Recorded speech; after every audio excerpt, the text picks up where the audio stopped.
Christopher Columbus facing the New World.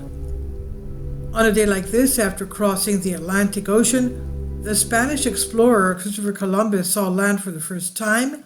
He thinks he arrived in East Asia. In reality, it was an island in the Bahamas.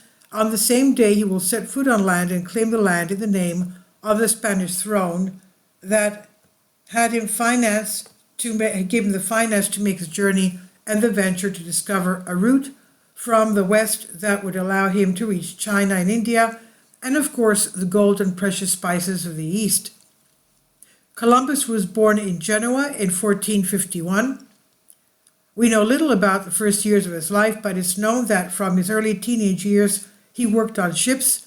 As he grew up, he dreamed that he could achieve something unique, to be the first to find the western road to China and India.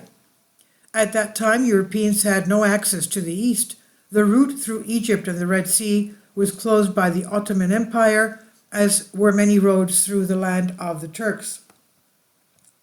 Columbus was one of those who firmly believed that our planet was round and that one could reach the east by sailing from the west, but what he did not know was that the world was bigger than what he thought. His first attempt to conquer the east from the west was to ask for the help of the King of Portugal, who, however, did not believe in Columbus's plan. He will then turn to the Spanish throne, where he will agree to support him in his ventures. One day like this, in 1492, he will reach the Bahamas, and a few days later he would face Cuba, which he thought was China. And in December of that same year, 1492, he will set foot on Hispaniola, thinking he is in Japan. The explorer will return back to Spain with gold, spices, and Indian captives in the holds of his ships. The palace will receive him with enthusiasm for his historic feat. Columbus will make history as the first European to discover America after the Vikings, who had set up colonies in Greenland in the 10th century. Columbus would lead 4 more expeditions to the New World, exploring many islands in the Caribbean, the Gulf of Mexico, and South and Central America.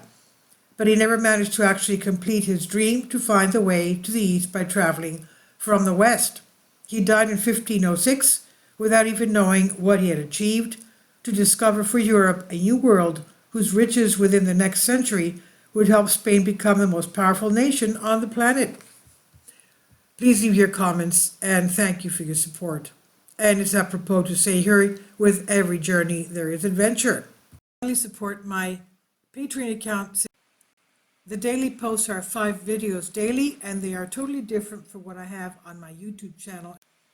Thank you so much for your support, and that you find all my content so interesting. You'll find the Patreon account details in the description box below.